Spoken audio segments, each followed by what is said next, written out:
kii nu mu tuddati Siré. waaw sëñ Ahmed. léegi nag ñu dugg tey ci tës wi njiital Pastef moom Ousmane Sonko dafa am genn gone goo xam ne neen da koo siif ba muy ñeenti yoon di ko tiimale pistolet. oui. te du noonu la. waaw léegi nag. ca guddi ga mbir yi déclenché alaaji. Pape Alé am na lu mu ci cos démb. xëy na loolu mu jógee ci côté takk der ya waaye man moom ci côté kër docteur.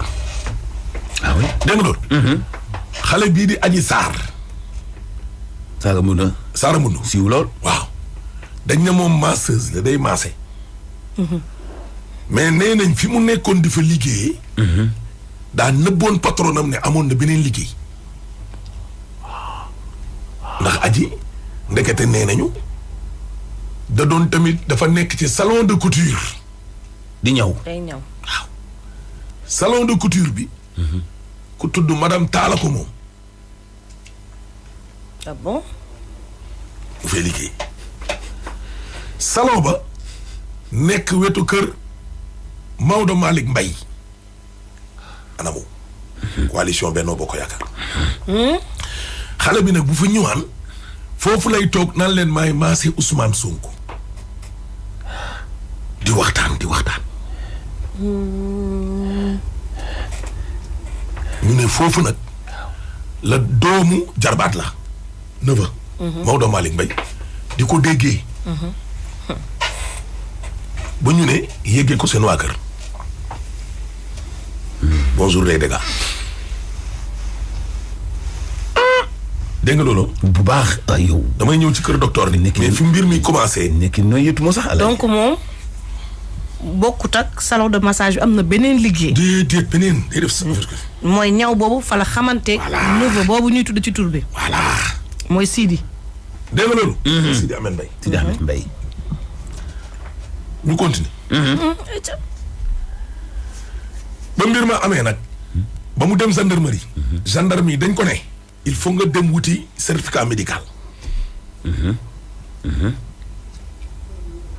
C'était le 3 février. 16h15. réquisition bi numéro 91 2 bu section de recherche. 3 février 2021.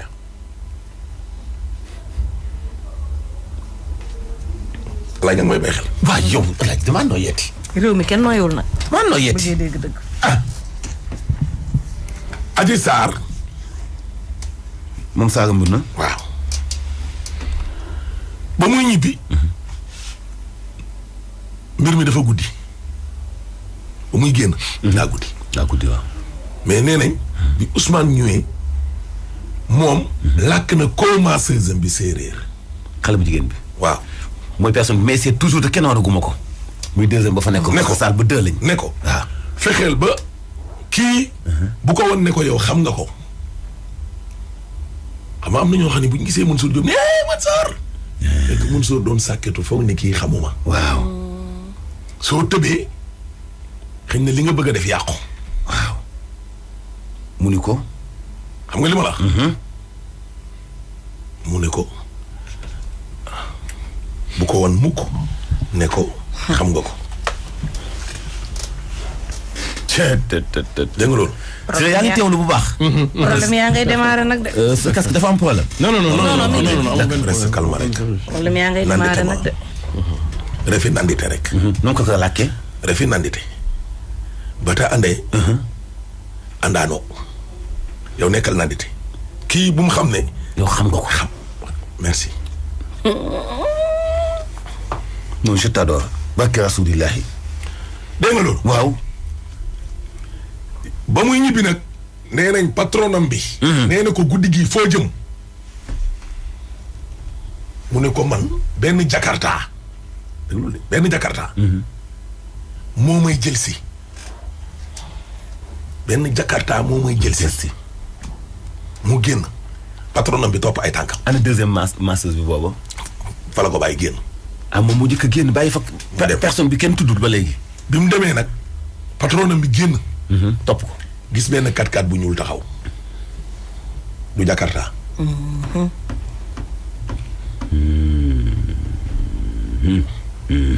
te loolu après supposé viol bi la. guddi googu la. te waxul patron bi dara. déedéet. dégg nga loolu alaaj bu baax. xale boobu taxaw fa nag.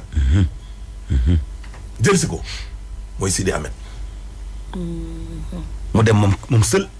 mu yóbbu ko bàyyi fa ka mu nekk noonu ca saal ba. ci kanamu gendarme yi Sidi Ahmed nee nañ ko yow guddi googu noo def ba yegg fa. waaw. ak couvre-feu. ak couvre-feu mu ne benn médecin moo ñu jël si. 4x4 bi kon médecin bi daa toogoon ci biir kon yor carte pour ñu mën di dox wa ilaa oto leen topp en tout cas nee na médecin moo leen fa jël si. médecin moo leen rawale ci couvre-feu bi. médecin bi CTO la ne. ah. yëf yaa ngay leer. ñu ne ko waaw. yow xale bu toll ni yow. foo xamee médecin. mu ne leen benn avocat ma booleeg moom. avocat bu jigéen. moo ñu ko boole mu jël si ñu. avocat bu jigéen bi moo booleeg médecin bi pour mu jël si ma man booy bi. ma doxal ma nekk linki diggante gel bi ak médecin bi. ma dawal wata bi pour jëli ndaw si ci salle de massage bi ki doon massé Sonko. ki doon massé Sonko nekkoon ci biir salle ba ak keneen ku jigéen ku mu làkk ni ko bu ñëwee dafa nand tema bu mu xam ni yow xammee nga ko sax. ñu doxal. yaa ngi may dégg Alaaji. waaye Alaaji bu baax yaa ngi may déglu. léegi nag. man damaa nooyeeti. wuyu ma dem nañ. Siré yaa ngi may dégg. da nga jëm kër docteur. rëppatal da nga jëm kër docteur. nii dañuy yàpp defi naan xale ba pare di dem kër docteur. nii dañuy defi prélèvement. ñu ngi dem kër docteur. ok bi ñu yeggee. bañ demee kër docteur. docteur xool gone gi. waaye kër docteur. ak gendarmerie. yenn ci boroomi xam-xam nee nañ. na leen réew mi félicité. kër docteur. defuñu luy nuroog tappale. àttekatu gendarmerie. section de recherche. defuñu luy nuroog tappale. xamuñu ko bu dee complot daa amit ñooñu nañ leen ci génne. xamuñu ko. déggoo ma de. waaw. maa ngi lay dégg bu baax. lan la gone gi def. ba mbir mi amee. dem ci 4x4 bi woo na ko. ne ko gaawal pare naa gaawal jël si ma pare naa ci la ko patron bi waxee ne ko ku lay jël si mu ne borom Jakarta bi moom moo woote. bàyyi fa beneen masseuse bi mu fa nekk moo woote. dégg nga loolu Alaaji. bu baax. bañ demee ca kër docteur. docteur bi lan la wax.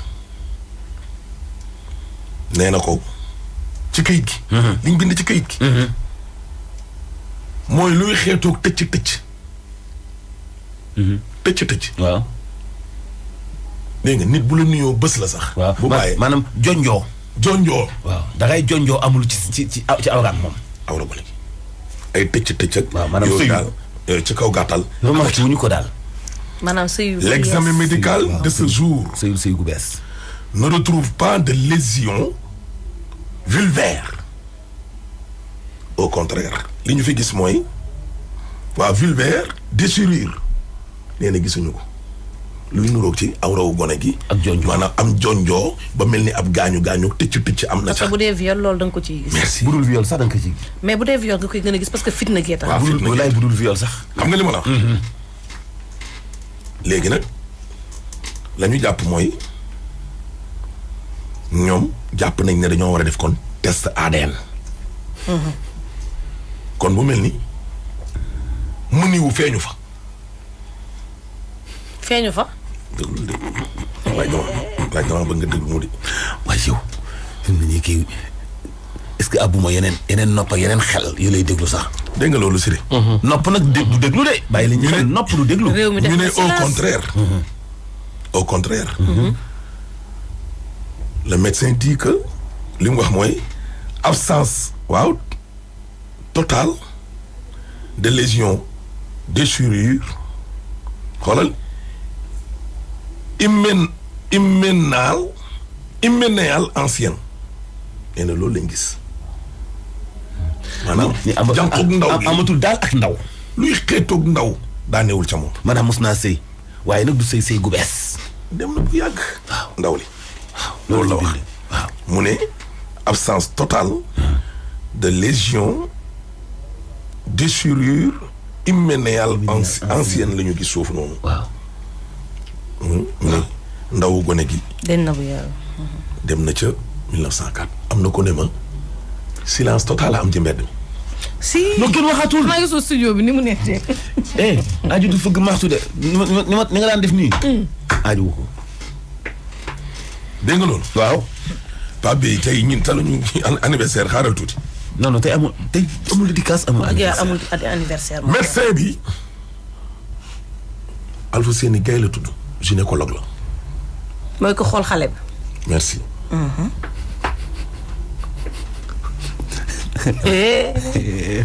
alaaji nag wuy ma woon yàlla. xaaral ma defar waaw. jëlee sama kàttan gi sa oto bi daa may naa la ko sa addiyee moom. lii mooy investigation bu caaxaan baaxul. Ndeye Khadimé. mooy borom salon masseuse bi. waaw. madame Tall mooy borom salon de couture bi. dafa aji Sarr dafa daan dóor waar. di ñëw di mais massé madame la masseuse propriétaire mosu ko xam. kon moom ci tëye ba muy métier da doon xar matt ci salle de massage bi. voilà fee lay dem bu guddee mu. kon fa muy liggéeyam muy atelier tailleur ba kon. merci. kon fii dafa doon rek xar matt. dégg nga loolu Alaaji. waaw. ñu remonté. waa léegi ñu ne mbir mi yëpp boo ko dajalee. 16 heures de temps la. fukki waxtu ak juróom-benn. peut-être mat 24 te gone gi bu dee dañu koo siif ba ñaari fan. awraam yi mën nay tëf tëfi. tàng miti. dëgglul de. ñu ne lépp 16 heures de temps la moins de 24 heures. lii la médecin bi wax.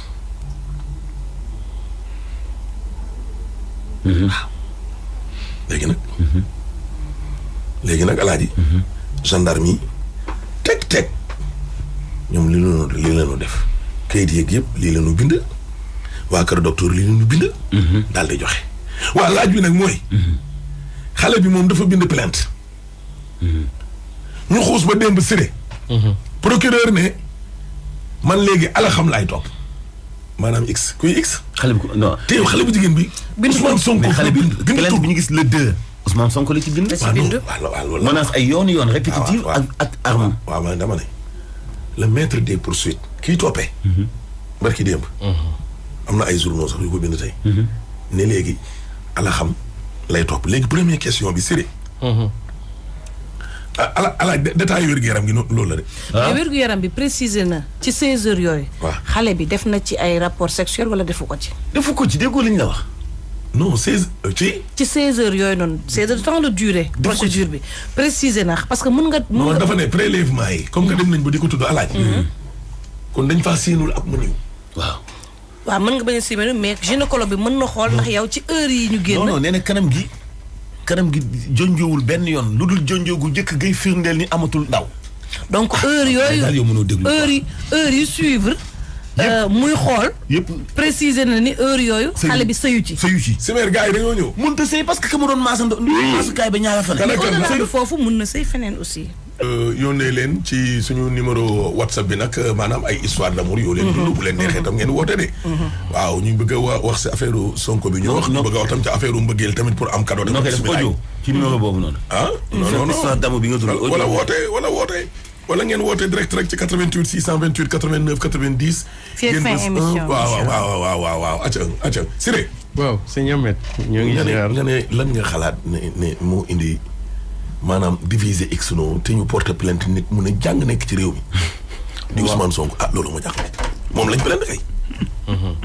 waaw xam nga en réalité. waaw soo ko dee jàngat. ba ci biir. dafay mel ni. nguur gi en réalité objectif premier. ñiy fexeel Ousmane Sonko président Ousmane Sonko seen objectif premier. du tëj Ousmane Sonko mais yàq deram la. bon d'abord benn tilimal deram deuxièmement takk buum ci tànk bi te dinaa leen expliquer un peu procédé boobu bu fekkee da ngay def complot ak nit. plan d'action bi nan nga koy mën a dérouler. su ngeen xoolee bu baax. dañu njëkkoon a wax ni président Ousmane Sonko gendarmerie moo koy déglu section de recherche. te gendarmerie bu la dee déglu c'est sur la base d'une plainte. te bu lay déglu ci plainte objet plainte bi rek la lay déglu mais du la déglu ci au-delà de objet plainte bi li ñu bind ci plainte bi rek ci loolu rek la lay déglu. waaw te li ñu bind ci plainte bi mooy viol. mais gars yi bi ñu càmbarlee comme mbiru complot la. da ngay gis ni bu ñu demee section de recherche. gendarmerie déglu les parties. dana gis ni fii affaire viol amu ci kon donc dossier bi dafay clos day jeex. dootuñu ko sax waxati.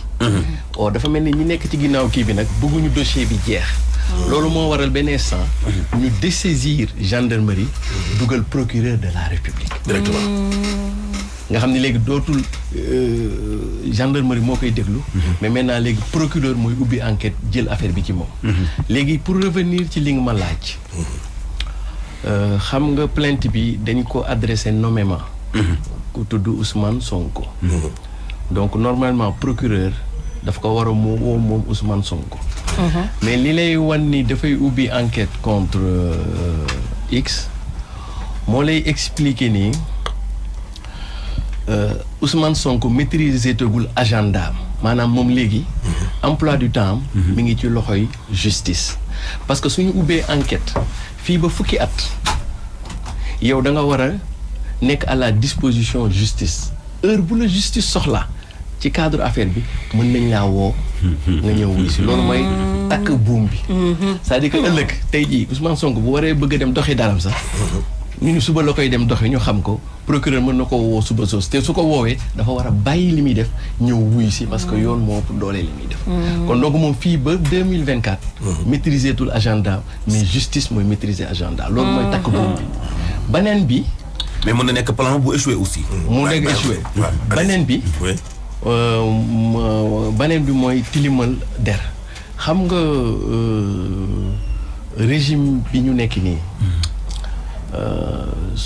le président de la République son excellence Macky Sall dafa nekk kilifa goo xam ni ci prise de décision dafa nekk kilifa kuy jëfandikoo lu ñuy tuddee sondage maanaam sondage bokk na ci bëri yoo xam ne ci lay sukkandikoo léeg-léeg pour di mën na jël yenn décisions yi en termes de gouvernance et de politique publique dafa am ay sondage yu génn donc mën naa bañ a wax tur si ñi ko génne mais palais bi day def sondage mais aussi yeneen dëkk étranger yoo xam ni dañuy jëflante ak ñoom dañuy def ay sondage léegi sondage boobu dafa wax ni Covid bi dafa nar a nërmeel économie Sénégal dina ko sonal trop ba nga xam ni conséquence am mooy dafay nar a am ay trouble social parce que am conjoncture bi dëkk bi dana métti ba nga xam ne nit ñi dañuy am ras-le-bol te ras-le-bol boobu buy tomb ci pic bi ci cëppaandaw gi dañuy nekk ci 2024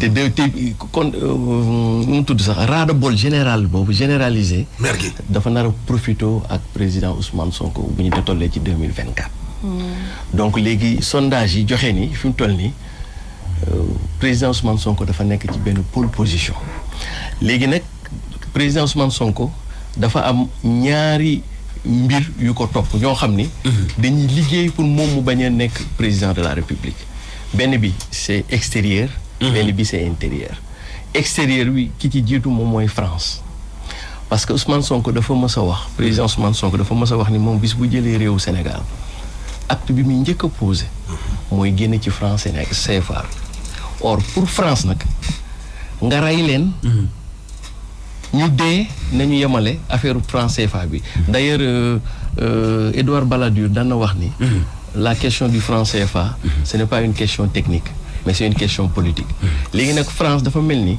heure boo ko déclaré guerre rek mooy nga tudd franc CFA bi donc ñoom président Ousmane Sonko daf leen a déclaré guerre donc ñoom tamit du point de vue géostratégique et c'est tout à fait normal ku nekk da ngay défendre sa intérêt donc du point de vue géostratégique ñoom amuñu intérêt ku mel ni président Sonko ñëw falu fii ci Sénégal mais du point de vue intérieur le président Macky Sall aussi non pas moom individuellement mais njabootam wala entourage am ku mel ni président Sonko bu ñëwee jël réew mi ak moom fu mu jaar ak moom personnellement ba dàq ko fonction publique ak fu mu jaar ak moom ci politique mën nañu am chasse aux sorcières donc da ngay gis dafa am ñaari intérêt extérieur ak intérieur bu bëgg a coaliser def tout ba président Ousmane Sonko bañ a ñëw ci kii bi lu tax loolu analyse boobu di fondé enquête yi aussi dafa wane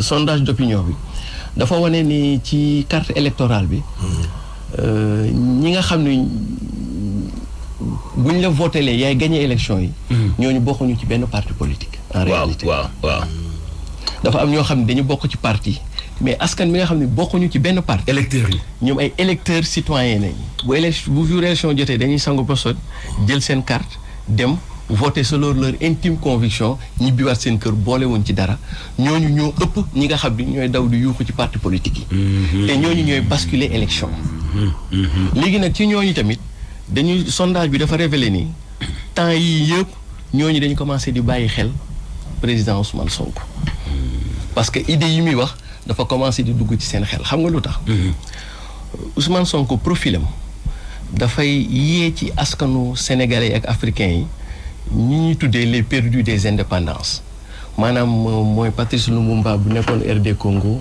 mooy Thomas Sankara bi nekkoon Burkina Faso waaw mooy Oumi Ndiobé bi nekkoon Cameroun ba ci Mamadou Dia bi nekkoon Sénégal ça veut dire que askan bi fi ñu toll nii dañu soxla non plus alternance mais ay alternative dañoo bëgg ay doxalin bu bees pas nit yu bees voilà ay nit ñu bees ay doxalin yu bees ba ñu yem ci ay nit yu bees kese quoi très bien non seulement opinion bi lu mu révélé mooy sénégalais yi dañoo soif ci changement te changement boobu ñu ngi koy xaar ci ay gis-gis yu bees ci ay nit ñu bees ci ay doxalin yu bees léegi nag groupe boobu nga xam ni ñoom ku ñu votel nga gagné dañu commencé bàyyi xel président Ousmane Sonko léegi léegi foofu lay daaneele rek léegi nag groupe boobu dafa mel ni kon Ousmane Sonko jéemal nañ ko defal lépp pour mën ko daaneel sur le plan politique mënuñu ko daaneel léegi nag ñu ni xaaral ñu xool beneen parti buñ ko mën a daaneele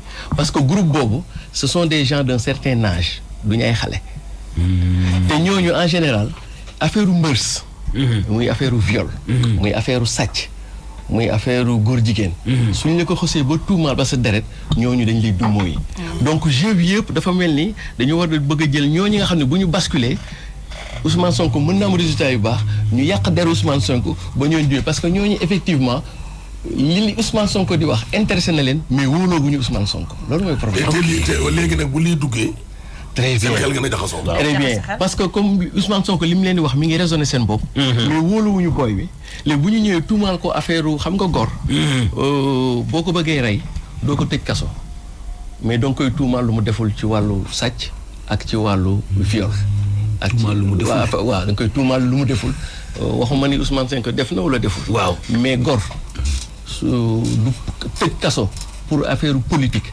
moo koy rey li koy mën a rey mooy nga jiiñ ko sàcc te sàccul nga jiiñ ko viol te violé wul nga jiiñ ko affaire góor jigéen te nekk ko loolu da koy kii bi donc nag léegi Ousmane Sonko comme jéem nañ fekkee yëpp politique mënul jàll léegi dañuy génn champ politique dugg ci champ mœurs parce que dañ ko bëgg dumbayooloo ñoo xam ni bis bu ñu basculer ci Ousmane Sonko rek réew mi d'accord changement yu profond am. macha allah wax ji moom wax ji sax moom li ci ñu bëree Siré jàpp xam nga mooy lan bi nga ne waxuma ne yow deful su doon da ngay far da ngay taxaw rek ci non deful complot loolu mooy waxu militant mais da nga ne waxuma ne Ousmane Sonko deful donc def beeg def ñàkk def wóoru ko. voilà mais bu dee nag dafa def mag ñooñu nga xam ne dañu koo jàppoon ndax xalaat ci moom loxo ba set ak yooyu dañu koy dumóoyu ndax gor bu ñu la tuumaalee sàcc góor jigéen wàllum viol mari d'Italie ok dégg ah mayel cadeau yi mayel cadeau yi ñun fekk mayel cadeau yi 88 628 da ngeen dañ may nettal histoire yu neex de suñu xol yi xaw a giif tuuti xaw a féex ñu door a maye cadeau ku ñu nettal histoire bu gàtt rek une minute rek. déedéet une minute dafa bëri de 30 secondes. 30 secondes waaw kon 30 secondes rek wala 25 secondes. téléphone bi dafa am télescopage. waaw kay. dafa am bëkkante. donc nag gàtt rek parce que cadeau yi tamit 5 cadeau la xaw ma 6 rapidement rek chimère par 20 secondes rek ñu jël ay nit. rapidement may leen. allo. salaamaaleykum. xam-xam daal mooy dëgg. ah mooy yow. nee na sàkku ko day alaaji dem ba Chine sax dagan na ca. waaw xam-xam day caaxaan. allo. allo. macha allah macha allah. Babacar Sadikh Diop. xeer yi fanati la. waaye si yal na yàlla fay waaye. amiin donc 7 cadeau la. 88 628 89 90 nga daal di nag bés daal di dugg nag ci émission bi. waaw 88 woote leen gaaw. 88. 88 628 89 90 ngeen def 1 628 28 28 ngeen def 1. gaaw leen léegi ñu may leen cadeau yi. ñoom Abidjan ca Italie ña nga ca mbedd ma. 88 628 89 90. nga daal di nag bés. mën na nag ñu may la cadeau. bu ñuy daaneel nag. bu ko defee ñu ñëw nag ngeen wax. ku ci nekk lan nga xalaat ci actualité tey bi ak ñu ko faram-fàccee Jili maa ngi lay siyaar Jili Mbaye allo. si. allo salaamaaleykum. maaleykum salaam. na nga def. jàmm rek kay. acca kado. kado. kado nga bëgg. waa. am nga jëkkër. bon déedéet fiancé ah déedéet. ah fiancé. soxna si cadeau yi pour. waaw jox ko kii ko waaj da koy waaj a takk nee na. ah takk bu ko nag ah déedéet cadeau yi moom pour mbëggeel gi la nag. waaw mais moom nee na da ko kii. waa. déet may ko kado. dañ koy bëgg a takk. ah doo ko may kado. ah ma xool takk bu ñu ko nag. yow papa waaw kon nañ ko jox 5 par ndox mu seddal xolam nu mu tudd. noo tudd. Seydou. allo. ay na jox ñu sa numéro téléphone ñaata la man laay bindal yaay joxe cadeau yi di allo. allo. 77. waaw. 77 028. 77 028. 68 36. 30. 68. 36. dégguma de. 68. 68. 36. 36. waxaatal numéro ma dégg. 77. waaw. 028. 028 waaw. 68. 68. 36. 6. ok d'accord. Aïda naka la tudd. Aïda nan. allo. allo. dem na. allo. salaamaaleykum. allo. acca woote leen. allo. Sëriñ Ablaye Niang maa ngi lay siyaar di nuyu wér Niang Baalo. 88 628 89 90 wax leen ni fii ak suba incha allah ba dimanche ñu dund Saint-Valentin love show la ñuy amal 21h30 samedi ak Wally Ballago Seck sur Sen TV lay doon laataa loolu nag Sen TV boobu ba tey day may ay cadeau jaaro or sax mën ngeen ko cee am. allo. woote leen acca. allo. waaw salaamaaleykum kooku. maaleykum salaam. kooku. man la Oumou Gueye. waaw loo bëgg cadeau. waa kado laa bëgg de. waaw acca waxal. loolu leen ma jox. allo. Marie la. allo. allo. oui allo maa ngi lay dégg bu baax. waaw noo tudd. Awa Gueye ñëw. Awa Gueye ñaaw. acca waxal sa numéro gaaw. 77. 965. 965. 91. 91. 85. acca 85. Mantulaay dina la woo incha allahu rabi ñu lay gërëm di la sant. jërëjëf. allo. allo. allo.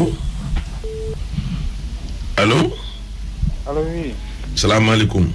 maaleykum salaam wa rahmatulah. Jibril Mbaye Atepa maa ngi lay nuyu sëñ bi na nga def waay. waaw sant bu baax. sama sëriñ. waaw kay waay sama sëriñ ziar naa la. delloo ziar kooku.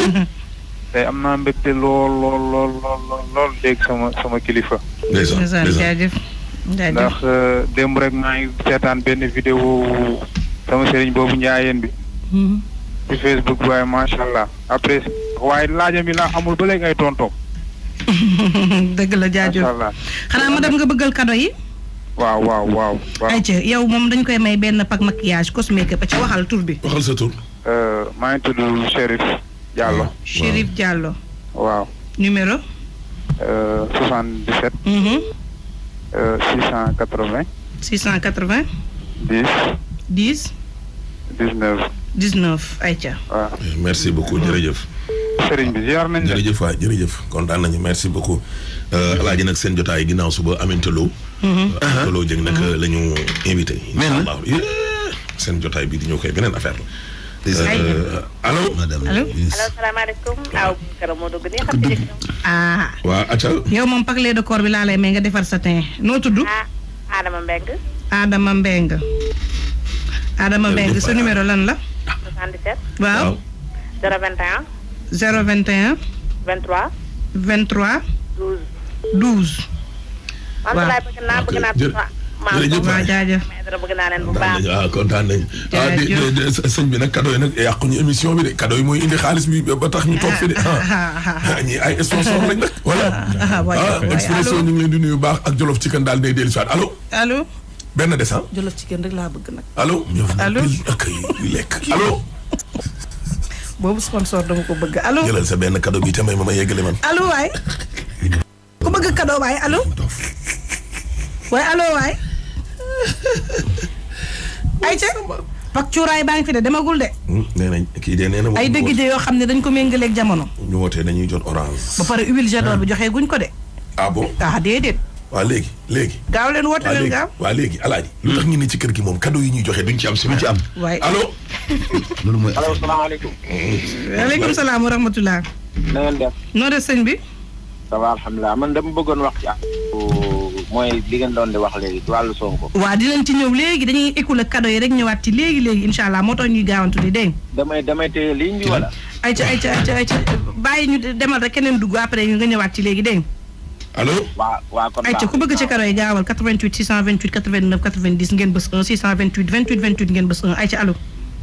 waaw man ya waaw man li ma amoon lu may wax rek damay wax pour Sonko. waaw dinañ ci ñëw sëñ bi cadeau yi lañ nekk nii. non cadeau. waaw ayca allo 88 628 89 90. ayca des benn. dese nañ 1 2 3 4 lañ joxe gum dese na 3 ayca allo. allo salaamaaleykum. allo.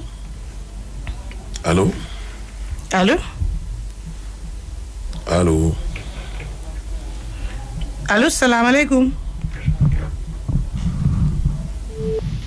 allo salaamaaleykum.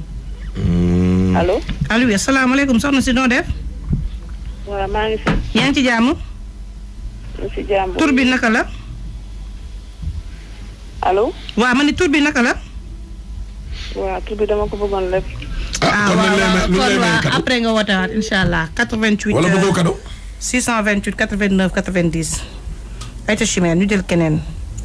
ku bëgg ci cadeau yi ayca allo. allo. allo. KFC tam dinañ ñëw sponsor pour 1 mois waaw kay. ginaar yaa ngi. allo waaw. allo salaamaaleykum. aleykum salaam wa rahmatulah. Ahmed kontaan naa macha allah. soxna si noo tudd. Adama Samba Diouf laa tudd. Adama Samba Diouf. waaw ban tur. ban numéro. 77. waaw. 574. 574 waaw. 90. waaw 90. 61. 61. waaw. waaw yow moom ma xool bàyyi ma may la rek benn soin visage. yow loo ci def baax na ndax tey laa am 21 ans de mariage. sama anniversaire. mu yéen yaa ngi monsieur ànd leen ca Ndeye Kumba VIP. sama tamit di anniversaire tey. doy na yow kay. allo waaw kay chimère. allo. chimère des na pak cuuraay be carton huile j'adore bi war huile j'adore bi nag benn ku am ñaari jabar wala ñetti jabar laa ko bëgg. allo. kii nee na numéro bi lan la ci cadeau yi acca 88 628 89 90 ngeen bës 1 allo.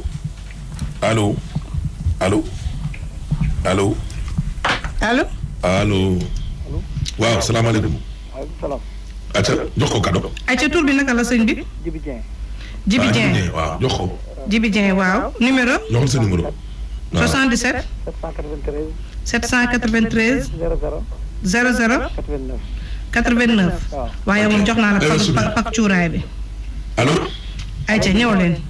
88 628. 88 628 89 90. waaw benn cadeau rek moo ñu dese mooy carton huile j'adore. voilà Zik FM nag ñu ngi koy am ci Thiès ci 92.3 wala 94.6 allo. allo wala ca Kaolack 95. allo salaamaaleykum. Tambacounda 90.6 Saint-Louis 92.4 Ziguinchor 88.0 Matam léegi mu ñëw allo. allo sëñ bi noo def. jox ko kaddu. noo tudd. man tuuti cadeau yi xaritu. acca 88 628 89 90 ñu bës 1. acca benn moo des rek acca. allo oui. salaamaaleykum. aleykum salaam wa rahmatullah. waaw ñu ngi leen di jaajëfal bu baax a baax. jaajëf tur bi naka la sëñ bi. man nag bu doon suma sago damay leb suma tur. waaw kon nga woote waat ci kanam dégg nga ñu nekk ci cadeau gi ba ci kanam. 88 628 89 90 88 628 89 90 ñu bës 1 628 28 28 ñu bës 1. allo. acca benn des nag mooy huile Jador bi nag acca fàttaliwaat nag suñuy fréquence ca Kaolack 95.4 Tambacounda 90.6 allo. ca Saint-Louis 92.4 Ziguinchor 88.0 allo. Matam nag léegi mu dikk ci 90.4. allo donc benn pack dong moom moo ñu dese benn cadeau muy huile Jador bi en attendant jàpp leen ni Saint-Valentin bi ci Sen TV dund leen ko. huile Jador boobu de mënoon ngeen ma koo may. dañuy may ay crédit fruits. ay calpe bi lay sagal ay pack au CO. ndox bi oyof te neex. smartphone ak Ouma et frère Grand Yoff côté église Jean Paul. allo. coffret parfum Love Me dañ koy may aussi Zik FM. allo waaleykum rahmatulah. waaleykum salaam. sëñ bi noo def. ñu ngi sant bu baax. tur bi naka la. ñu lay ziar Daouda Diaw. Daouda Diaw. may ko maa ngi déggee Mantulaay maa ngi lay déggee bu baax. maa ngi lay dégg numéro bi ñaata la. ñu déggee Mamadou Mansour Diop. waaw numéro bi ñaata la sëñ bi. c'est 77. 77. waaw. 77. 356. 356. waaw 50. 50. 92. 92. waaw Aïcha may nan la pack huile Jador bi jaajëf merci beaucoup ñu woote woon ñëpp. aywa ñu leen di jaajëfal bu baax ñu leen di jaajëfal ñoom ñëpp ci woote bi mu ngoog. wax leen ni Saint-Valentin bi day wéy ndax Zik FM dina maye jaaro or dina may coffret maquillage dina maye ay coffret cuuraay incha allah fii ak weekend bi yëpp suba nag Wally Ballago Seck le 21h30 incha allah ay woyu mbëggeel. jeex na ay woyu mbëggeel la kooku day alaaji moom. mbëggeel kay. de 7 à 77 ans la alaaji. si rek noonu aywa deuxième phase woote baa ngi noonu nag fi mu nekk nii am ngeen 15 minutes 88 628 89 90 alaaji ñi nga xam ne nag maanaam dañoo bëggoon a wax daal ci l'affaire Sonko acca antenne baa ngi noonu ubbi nañ ko cadeau yi nag moom joxe nañ ko moom fi mu nekk nii liñ naan daal joindre l'utile à l'agréable allo waaw fi mu nekk nii daal alaaji nag mbégte mi daal ak farata geeg yëpp daal ñooy ànd waaw lii daal mooy yëfu nag Zik FM de rajo cadeau d'ailleurs noonu sax moom sa waay moom mooy bàkk bi allo rajo cadeau ngi nii allo 88 600 rajo Paradise Foyre RPF Kolda 96.5 alaaj ñooñu foofu la ñuy amee waaw kay waaw Kolda moom foofu la ñuy amee waaw El Hadj Ndiaye la grand photographe grand Elou Faye RTS waaw kay Khadim Gueye allo. Sira Dia neen kontaan nañ ci yow. mais d'ailleurs sax Ahmed. waaw dama la bëggoon ñaan. waaw avant ñuy ubbi antenne bi. waaw aywa ku dugg rek Soumer jox ñu continuer allo temps bi ñu xaw a xoj allo. parce que président Ousmane Sonko. waaw dafa commettre imprudence yu bari. xam nga boo nekkee ci politique. waaw ci niveau bu mu toll nii. waaw li ko dal ci affaire salon bi. du faute mais imprudence la. maintenant soo defee imprudence. dafa xaw a sàggan. waaw ba ñu jàppale ci sa jàkk sàggan boobu. day wëlbatiku nekk erreur. te en politique toutes les erreurs se payent cash. président Ousmane Sonko. imprudence bi mu njëkk a def. waaw mooy moom xamaloon nañ ko. waaw ne ko gars yi ñu ngi lay fexeel ci salon de massage boobu ngay dem. kon waxoon nañ ko joxoon na information parce que li particulier ci président Ousmane Sonko mooy dafa infiltrer régime mu président Macky Sall ni Macky Sall infiltré woon régime mu président Ablaye Wade. ça dafa am ñu nekk ci biir système mu régime bi. di informer. Ousmane Sonko. am nit ñi dañoo foogoon ne ay inspecteur donc la non léegi dafa gis nga Ablaye Wade président Ablaye Wade. li ko daaneel yokk na ci lu bëri loo xam ni dafa amoon ñoo xam ni ngi woon biir PDS. mais il jouait aussi le jeu du président Macky Sall.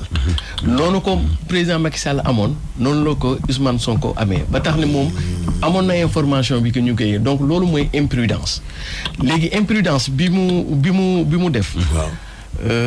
dafa indi ñaar ba ñetti lecture. première lecture bi mooy dafa def Ousmane Sonko li ko daal bi muy def communiqué loolu communication de crise la. moo tax gis nga boo nekkee leader politique. nga dem ba ci benn niveau bi. tu dois te faire entourer par ce qu'on appelle des cabinets ou des spécialistes. parce que ñun suñu politique gu Sénégal yi. dañuy jàpp ni ñi far ak ñoom rek ñoo leen di wër. te ñooñu ci rapport taalibe ak sëriñ ne ñu nekk.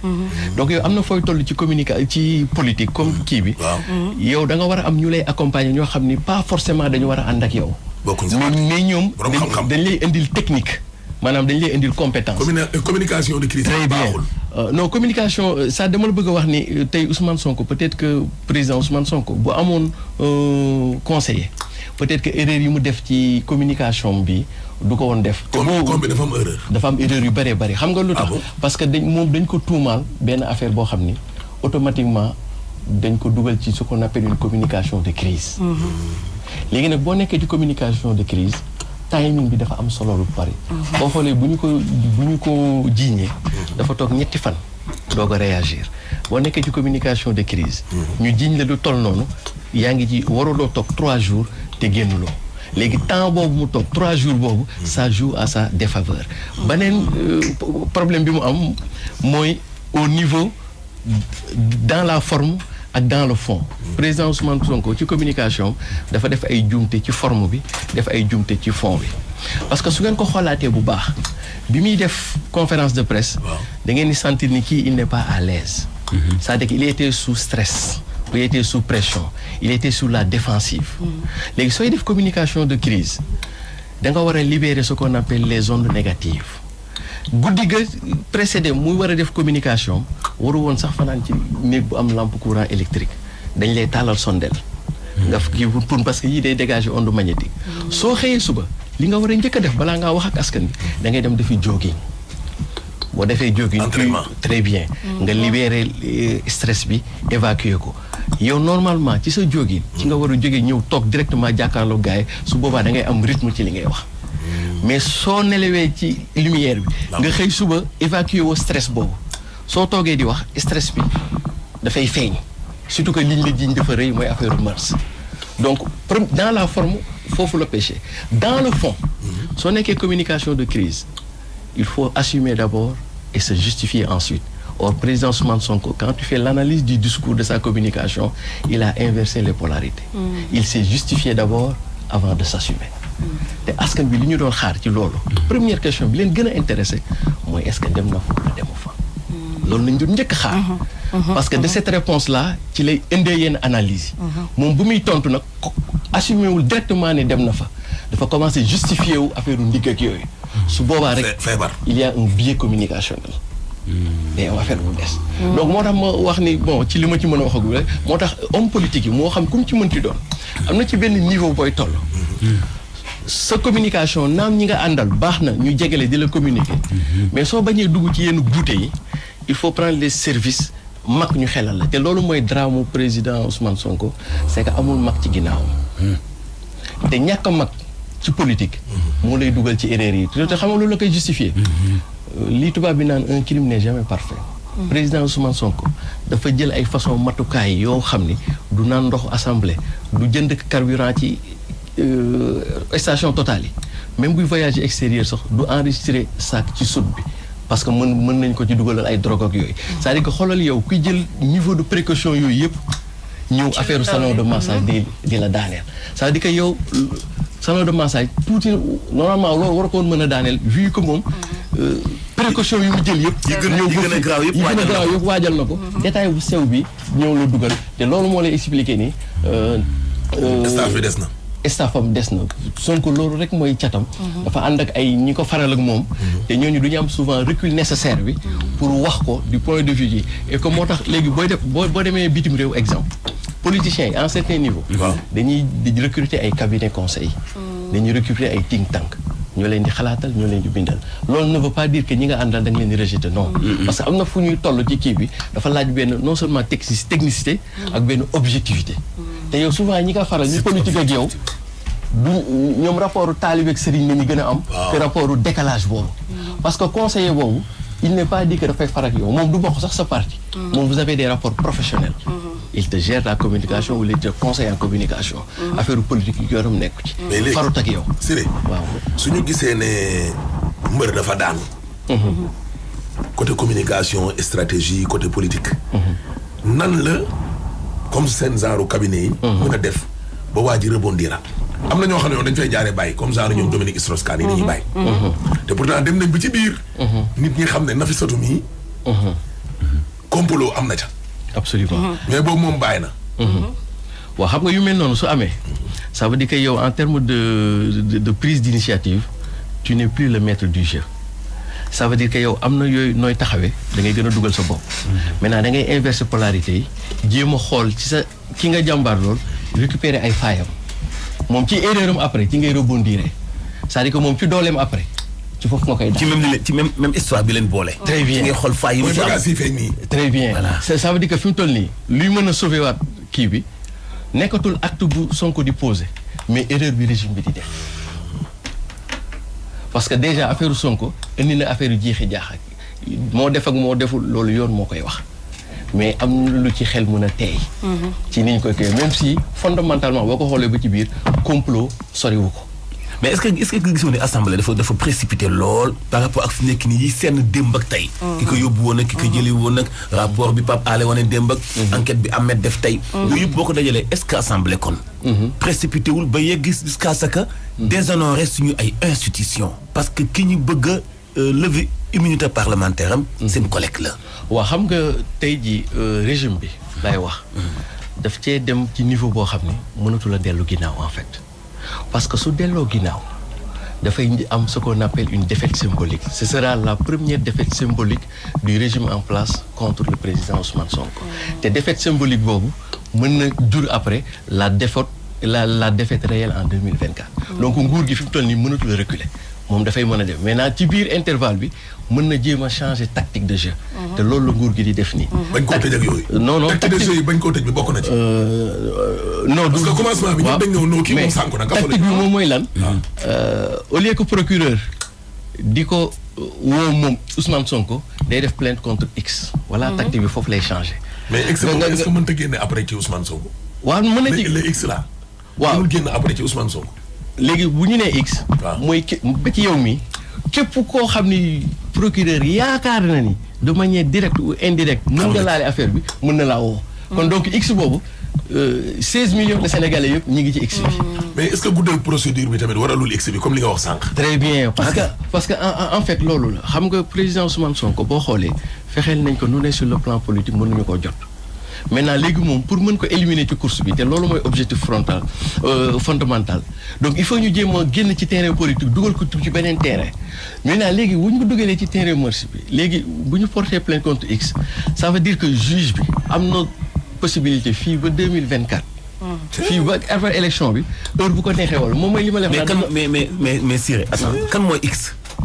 waaw c'est-à-dire que c'est que ndaw si la dame la fille. moom dafa def porter plainte contre Ousmane Sonko. waaw mais bu ñu nee ba xam ne moom waxul dëgg Sonko a le droit pour porter ko plainte. absolument bu boobaa X procureur boobu lu muy jariñati. waaw non c'est que procureur moom mooy ce qu'on appelle le maître des poursuites. moom amatul kenn ku koy. mais inventé wul justice quand même. waaw d'accord non inventé wul justice mais c'est que li ma bëgg a expliquer mooy. yow mën nañ la porter plainte. ñu cité le nommément. mu ñëw ba ci procureur. procureur non seulement convoqué la mais moom tamit ñu def plainte le ministère de la justice quoi on le dit comme ça. mën na def plainte contre X naam ko yow cité nañ la normalement. parce que mën na am moom aussi il recherche les complices. parce que mbir bi mën na am ni le principal fait. le principal auteur. teg nañ ko loxo mais moom bëggul yem rek ci auteur bi. dafa bëgg a dem aussi ci ñi nga xam ne laale nañ ci ay complices nañ wala ñoom ñoo sooke affaire bi. donc moom comme xamagu leen dafay mettre ci ñoom seen croix kii bi. donc léegi tey jii li mën a sauver président Ousmane Sonko. waaw. moom mooy. 2 minutes. voilà li mën a sauver président Ousmane Sonko. mooy affaire bi ñu def ce qu'on appelle la requalification juridique des faits. Ça veut dire que président Ousmane Sonko yoon toppeetu ko procureur toppeetu ko ci tentative de viol et menace de mort. mais mu toppee ko ci appel à l'insurrection ou le appel à la rébellion. léegi su boobaa dañuy génn affaire mœurs. duggaat nag ci affaire politique. jàmmi futur président Ousmane Sonko mooy mu génnaat ci mœurs bi mu nekk nii duggaat ci champ naturel am muy affaire politique. léegi suñu duggaatee ci affaire politique nag boobu dafay mën a rebondir parce que su boobaa dootul nekk combat wu président Ousmane Sonko rek mais dina nekk combat président Ousmane Sonko mais dina nekk combat wu société civile. parce que droits et libertés ni ñuy wax léegi mais dina nekk sax droit et organisation internationale te dina nekk aussi combat boo xam ne ce sera international parce que dañ naan opposant c'est un procès politique. mais tant que ñu ngi ko bàyyi ci affaire mbirum jigéen voilà te naan vie privée la yëfam la. voilà très bien mais bu ñu duggee ci politique bi nag. voilà day yóbbu il en sort kii bi te léegi comme yow ak éléments yi nga jot a indi nii. donc dafay xaw a mel ni affaire mœurs bi le dossier il est vide. loolu te léegi dossier bu fekkee dafa vide. xam nga normalement bu ñu la yóbboo ñu xool affaire bi dossier bi vide. dafa war a yem. ñu ne viol maintenant léegi nag ci procureur nu mu doxalee dugal X moo dafa mel ni moom bëggul affaire bi yem fi maanaam dañ ko bëgg a taayu ci durée moo tax ñu def X. léegi nag moom mais pétrole bi def nañ X te teel na jeex. waaw moom moo tax da ngay xool rek par exemple dafa des ci procureur parce que procureur moom mooy dogal comprendre boobu dañu naan le temps de la justice n'est pas le temps de la politique ou des autres. léegi donc moom procureur heure bu ko neexee mën na xëy ubbiwaat dossier boobu mën na sax woo ne Mansour dama lay entendre. ndax li ngeen wax barki démb ci tës bi kaay leen. wax nga dëgg de waaw mais c'est de temps bi moo jeex heure corona day ñëw. kii nee na ma heure corona bi nañ leen ko. il faut nga indi benn leeral dama gis benn waaye ci Facebook léegi mu commencé di wax. ne dama ne fii bi dafa def rapport ci 16 heures yooyu dama koy leeral en tant que jigéen xaw ma nag lan. dama leeral ni waxuma loolu. da nga wax ni médecin bi wax na lii ma ne la. ci 16 heures yooyu est-ce que médecin bi leeral na ni xale bu jigéen bi sëy na fi wala sëyu fa su ma laajee loolu sax it en faveur de xale bu jigéen bi la parce que bu dee médecin dafa leeral ni sëyu fa ci heure yooyu noonu complot bi day gën a leer mais su nekkee def na ko benn yoon ci heure boobu mën na lijjanti lañ bët kan la ko defal. donc man su may laajuma pour suuxal xale bu jigéen parce que man fii damay faral jigéen ni ban may teg taxe sax de féminisme ma koy nangu. donc nag bu ma kenn dugal ci maa wax xale bi. wala bu ma wax xale bi yaa toog fii nag. boo fi toogee moom say bàyyi suñu ne bu kon ñu ngi lay gërëm di la sant. waaw daa bi jeex na 10 heures jot na sant nañ la gërëm nañ tamit waa KFC suñu sponsor bu bees bi ak waa Expresso noonu la madame Dramé merci. voilà yàlla na yàlla doon jàmm ci biir réew mi Siré ñu ngi lay gërëm di la sant. wax ji ànd na dal pertinent na ànd naa xam teggin xam daf naan son excellence monsieur le président Macky Sall yi nga waxee même boo juumee ne président Macky Sall sax da ngay reculer waat wax son excellence Ousmane Sonko président Ousmane Sonko rek ngay wax kon ñu ngi lay gërëm di la sant bu wér yër geeg tey gi voilà Alaaji Simer Diop kon mbokk yi moo nekkoon ci xarale gi nag tey moom suñu gan gu mag gaa ngi nii di Siré Si Malick Mantoulaye ci bu ndooy lay maxtaan ak nañu lool ana kan la dendaroon surtout ku tedd ki borom maam barrière or ba ca Médine ba neex yu bànni xoole Serigne Ahmed Aïdara Karam monsieur le maire de la ville de Guédiawaye di leen jox kon di dañee altine incha allah